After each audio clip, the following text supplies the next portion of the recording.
Assalamualaikum warahmatullahi wabarakatuh. Balik lagi dalam program Himpunan Mahasiswa Jurusan Administrasi Publik dalam program e-talk yang kedua.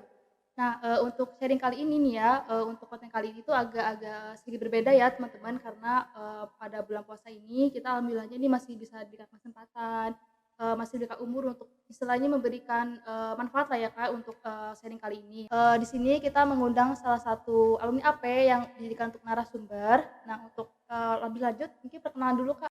Assalamualaikum warahmatullahi wabarakatuh.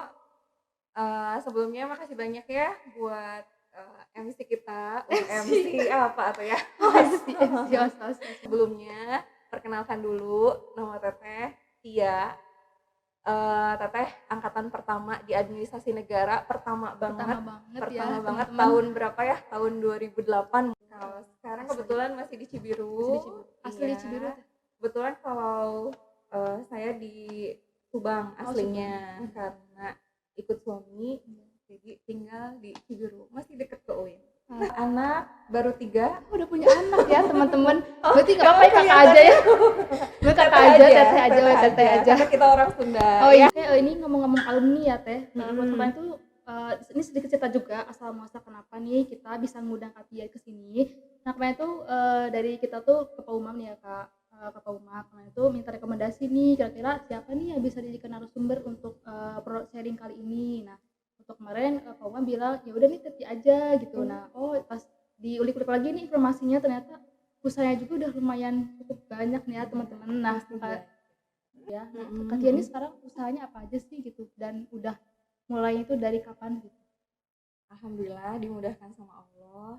Alhamdulillah sekarang tuh yang berjalan kita ada catering, terus dekorasi, tapi lebih ke catering wedding, bukan catering yang untuk harian ke perusahaan atau apa. Jadi lebih ke catering wedding, terus dekorasi wedding, terus juga alhamdulillah karena kita kebutuhan untuk catering itu ada air mineral, jadi sekarang kita punya air mineral sendiri. Iya, namanya Alina Mineral Water. Terus juga karena kebutuhan juga catering dan dekor ini banyak yang nanyain paketan ya, akhirnya alhamdulillah dimudahin lagi sama Allah untuk buka lagi WO atau paketan di wedding sendiri gitu, namanya Alina Wedding Project. Terus alhamdulillah juga kebetulan sama suami dimudahkan juga ada tanah di sini dan kita buka usaha juga kecil-kecilan. Ya, ini perspektif ini gitu. Oke. FYI-nya teman-teman for information yang bertanya-tanya nih ya, ini kita konten itu ada di mana sih? Nah, di sini tuh kita tag videonya itu ada di Perspektif Cafe seperti teman-teman lihat ya di sini. Nah, itu punyanya Katia gitu. Nah, jadi buat teman-teman yang penasaran nih kayak gimana sih cafe ini tuh. Nah, teman-teman bisa langsung datang ke sini. Alamat itu ada di Google Maps ya, Kak. Ada di Google Maps. Jadi teman-teman kalau misalkan di jalan Masjid Istiqomah, di iya. Jalan Pandanwangi dekat UPI Cibiru. Ini enak juga sih nih buat nongkrong gitu ya, buat noki-noki cantik, buat dan nggak mahal. Promosi banget Itu. gitu. Oke Kak, lanjut aja selain WO gitu. Ya dari ke berapa deh? Berarti catering, dekor, WO, banyak banget tuh, mineral sama cafe ini dari kelima ini memang ada step-stepnya gitu. Nggak semudah yang Nika sekarang lihat gitu ya, nggak semudah yang teman-teman lihat bahwa perjalanan juga panjang, butuh waktu yang lama, terus butuh perjuangan yang banyak juga gitu ya, terus butuh kesabaran yang ekstra dan begitulah. Nah itu Katia dapat ide dari mana sih kok gitu bisa kepikiran, aduh aku pengen bikin wedding organizer aja deh, aku pengen di cafe aja deh gitu, itu dapat dari mana sih idenya gitu? Idenya teh kayaknya semua semuanya itu berjalannya seiring waktu aja gitu. Teteh juga nggak punya cita-cita punya WO, nggak punya cita-cita punya catering. Sebetulnya Teteh tuh cita-citanya pengen jadi dosen. Oh iya. Nah kita tuh belum tahu bahwa di administrasi negara tersebut kita angkatan pertama gitu. Jadi ya udah alhamdulillah gitu ya, udah keterima di Universitas Negeri di Bandung pun udah alhamdulillah. Tempat waktu itu Teteh alhamdulillah dipercaya juga sama Pak Umam, sama siapa lagi namanya, Burhanuddin atau siapa gitu ya, itu untuk jadi asisten dosen. Jadi alhamdulillahnya Teh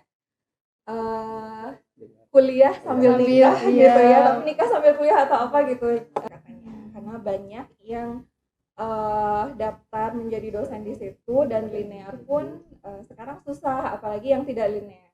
Tapi dari situ, dan Pak Sahya juga bilang ya, sampai sekarang teteh masih terngiang-ngiang bahasanya Pak Sahya sama kata-katanya Pak Sahya yang bikin memang jadi apa ya, jadi semangat gitu ke tetehnya.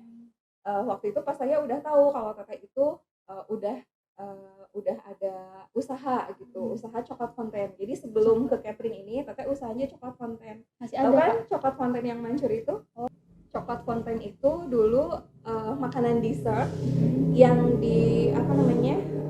yang dipakai untuk catering besar di Bandung, menu dessert. Jadi teteh yang masukin ke catering gitu. Catering ini memang teteh ada usaha coklat fonten gitu. Kan banyak juga. Tadi kan udah jelasin ya Kak untuk perjuangan Kakak nih dari apa mulai WO-nya kayak gimana, dari cafe-nya kayak gimana. Nah, ini kayak gimana sih Kak dari tips-tipsnya Kakak nih ya untuk membrandingkan usaha Kakak sendiri supaya dikenal lah gitu sama banyak orang, itu kayak gimana sih tips-tipsnya gitu? Branding ya, Iya, berarti branding. ya. Sebetulnya sih kalau branding sekarang alhamdulillahnya udah terbantu banget kita sama digital. Jadi semuanya kita juga dari awalnya itu mulai brandingnya itu dari Instagram sebetulnya. Jadi kalau sekarang kan udah banyak ini ya, udah banyak apa tuh, semuanya serba online gitu Iya sih ya. benar. Mulai kalau misalnya produk mungkin udah di Shopee, di Tokopedia gitu ya, dan itu tuh membantu banget apalagi dalam keadaan pandemi sekarang yang memang semuanya serba online gitu ya. Mulai dari, nah kebetulan kalau kita mah semuanya via Instagram.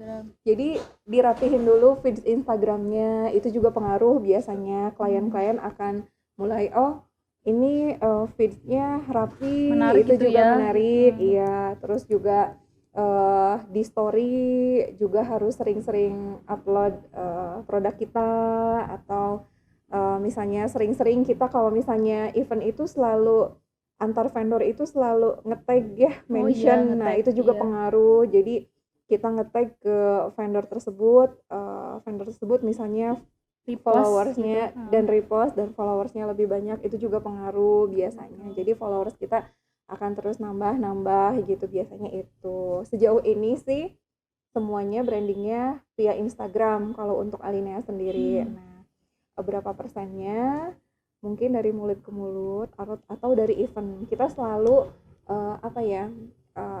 selalu insya Allah memaksimalkan event kita, karena kita di dunia wedding, jadi harus memaksimalkan event kita di wedding, di event tersebut gitu. Karena biasanya kalau catering dan dekor itu lebih ininya dari mulut ke mulut, apa namanya, dari keluarga nanti turun lagi ke adiknya, ke saudaranya, ke yang lain gitu. Biasanya seperti itu. Kalau untuk produk yang lain mungkin yaitu salah satunya yang paling membantu itu di Instagram. Iya sih bener sih Kak, kalau sekarang kan apa-apa Instagram gitu ya, apa-apa jadi emang marketing itu salah satu Instagram gitu ya, jadi lebih dikenal oleh banyak orang gitu ya Kak. Terus beda sama yang lain. Betul, beda.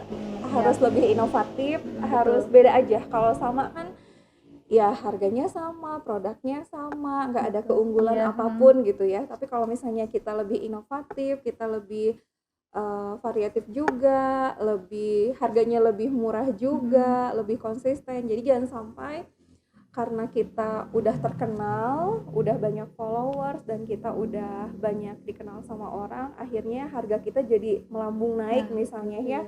Apalagi di dunia wedding ini. Jadi jangan sampai harganya itu naiknya terlalu signifikan yang akhirnya kita kehilangan klien-klien kita atau customer kita. Jadi sebaiknya agar lebih konsisten, kualitas harus tetap dipertahankan, tapi kita harus lebih inovatif lagi. Jadi kalau di dekorasi itu biasanya kalau kita tertinggal dari dekorator-dekorator lain, kita akan ya ditinggalkan sama klien-klien klien-klien kita, karena memang ya sama gitu. Tapi kalau kita beda dan kita lebih murah, terus lebih update ya. Jadi kan kalau dekorasi atau kalau catering mungkin sama aja ya karena makanan gitu. Kalau untuk dekorasi atau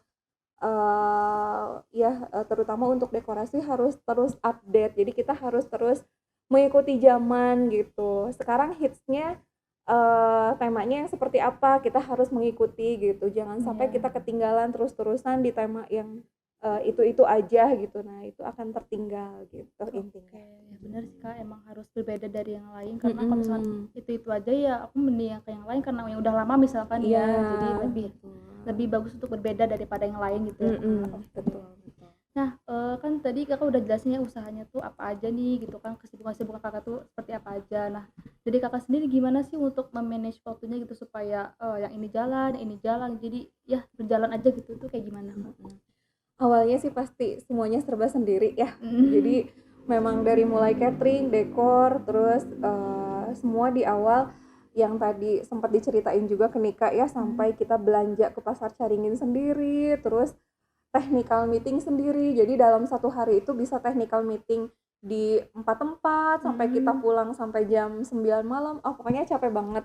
Ternyata kesini alhamdulillah semuanya udah dibantu. Jadi ya itu seiring waktu kita sudah bisa mendelegasikan pekerjaan kita kepada orang yang dipercaya gitu, yang akhirnya sekarang alhamdulillah saya udah bisa, istilahnya udah agak santai lah gitu, karena technical meeting udah ada yang handle, terus juga pembelanjaan udah ada yang handle, terus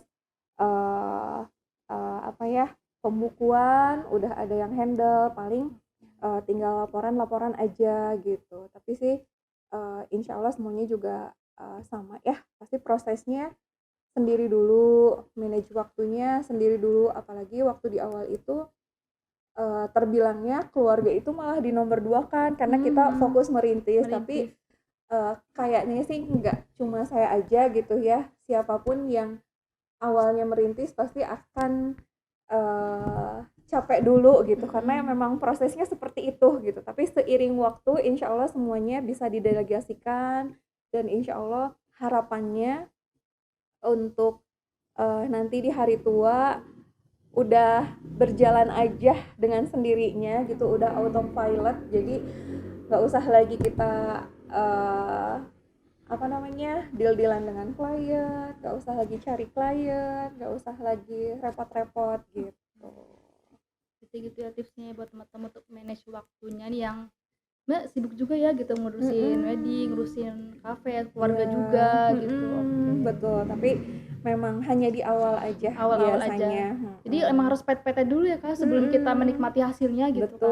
Betul, tapi memang waktunya kita dibatasi. Kalau dulu semuanya dikerjakan sendiri, jadi capek tiap harinya, nggak kenal waktu gitu. Kalau sekarang wajib dibatasi, karena kan sayang juga ke badan kita, ke kesehatan kita ya, itu juga jangan lupa diri sendiri gitu. Jangan lupa harus jaga kesehatan juga, karena terlalu mementingkan dunia pun nggak baik. Iya betul gitu. Bener, pas banget ini ya, cocok. Oke, ini masuk ke pertanyaan terakhir ya Kak, nggak kerasa nih udah pertanyaan terakhir ya, saking asiknya nih ngobrol gitu. Nah ini untuk yang terakhir, kan tadi udah jelaskan ya dari awal sampai akhir kayak gimana usaha Kakak sendiri berjalannya, untuk brandingnya atau konsisten seperti apa. Nah untuk dari Kakak sendiri, tips memulai usaha tuh kayak gimana sih? Kan kadang kita tuh sebenarnya udah pengen niat usaha nih, tapi kita tuh bingung gitu mau usaha apa ya, bingung aku tuh ini udah rame, itu udah rame, jadi kadang tuh pengen tapi susah mulainya ya. Apakah harus ada niat dulu kah atau modal dulu kah? Itu menurut Kakak gimana tips memulainya gitu? Yang pertama yang harus kita ini sih ya, jangan takut memulai ya. Jangan takut memulai. Jadi sesuatu yang kesempatan yang ada itu kita tuh jangan takut. Memang sih kalau saya juga sebetulnya termasuk orang yang takut gagal, takut memulai, tapi alhamdulillahnya disupport sama suami, disupport sama keluarga gitu. Jadi kalau misalnya teman sama teman harus saling support juga gitu. Terus juga ya itu yang pertama yang harus kita kerjakan, jangan takut untuk memulai. Betul. Jadi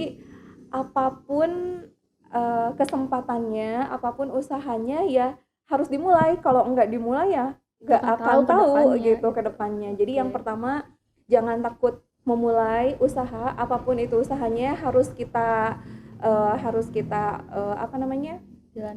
coba. Karena memang saya pun yang saya rasakan gitu ya, ternyata di balik perjalanan dulu saya pernah punya beberapa usaha kecil gitu ya. Jadi sebelum Coklat Fountain itu ada usaha teh poci dan lain-lain. Nah, ternyata dari step-stepnya ini tuh berkesinambungan. Ternyata kalau misalnya kita enggak memulai ya kita nggak akan bisa kenal sama Coklat Fountain. Misalnya kalau kita nggak kenal dulu teh poci, kita nggak akan kenal Coklat Fountain. Kalau kita nggak kenal Coklat Fountain, kita nggak akan kenal usaha catering. Kalau kita nggak kenal usaha catering, kita nggak akan kenal usaha dekor. Jadi saling berkesinambungan. Jadi gitu lah ya. mengalir, kita ikutin aja jalan yang Allah kasih ke kita, tapi tetap jangan takut gagal. Yang pertama, terus juga poin yang kedua, ambil selalu kesempatan yang ada, karena yang tadi diceritakan juga ke Nika ya, kalau pertama teteh usaha itu dipercaya sama orang, kalau kita ada yang percaya ya kenapa tidak ya, maksudnya itu ya ambil aja kesempatan tersebut gitu. Terus juga itu untuk memulai usaha ya. Terus juga rajin apa ya, ya tadi selalu inovatif, selalu beda sama yang lain, jangan sampai kita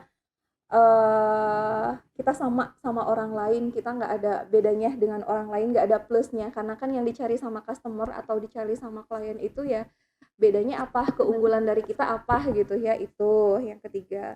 Terus apalagi ya, kalau untuk memulai usaha sih itu pokoknya yang intinya itu jangan takut memulai, jangan takut mencoba, jangan takut memulai gitu.